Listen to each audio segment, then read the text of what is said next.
د ننګرهار امنیه قومندانۍ مسؤلینو په یو مطبوعاتي کنفرانس کې ویل په تیرو 8 میاشتو کې 1500 مجرمین د مختلفو جرمونو په تړاو نیولي دي.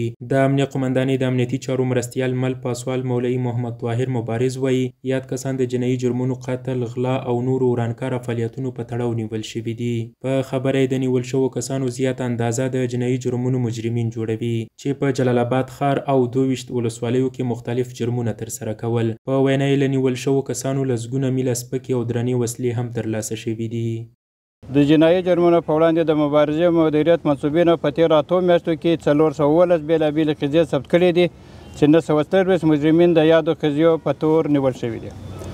د غلا په تور 450 تنه، د قتل په تور 80 تنه، د قاچاق په تور 45 تنه، د فریبکاري په تور 72 تنه، د رشوت په تور 1 تن، د غصب په تور 14 تنه، د اخطار په تور 11 تنه، د نامشروع اړیکو په تور 14 تنه، د وهلو او ټکولو په تور 145 تنه، د اختطاف په تور 11 تنه.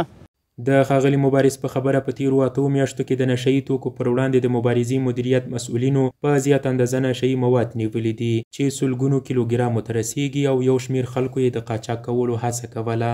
هغه وایي د نشه یي توکو د پیر او پلور په تړاو نږدې 1200 کسان هم نیول شوي دي چې اوس تر پوښتنو او ګروېږنو لاندې دي.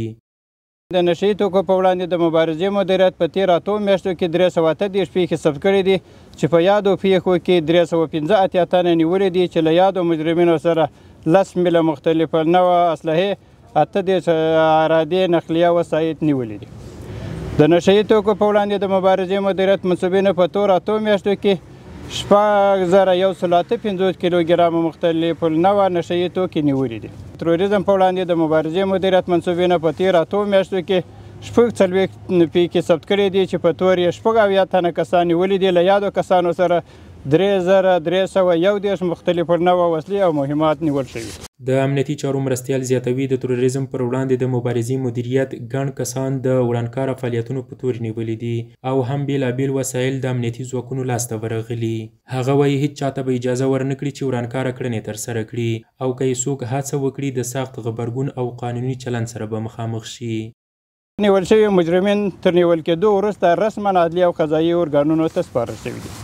په اخر کې هیڅ چاته به اجازه ورنکړي چې د اسلامي امارت له اصولو څخه مخالفت وکړي. خو که احیانا څوک د اسلامي امارت له اصولو مخالفت کوي، د اسلامي نظام مسؤلین مجاهدین به یې ګیروي او حتما به یې قضایي او عدلي ارګانونو ته تسلیموي. مسؤلینو همدارنګه ویل په جلال آباد ښار او ولسوالیو کې د جنایي او نورو جرمونو ګراف د پام وړ راښکته شوی دی. په خبره دوی هڅه کوي چې په نوو پلانونو باندې کار وکړي څو خلک بې له کومې امنیتي اندېښنې ارام او پرسکونه ژوند وکړي.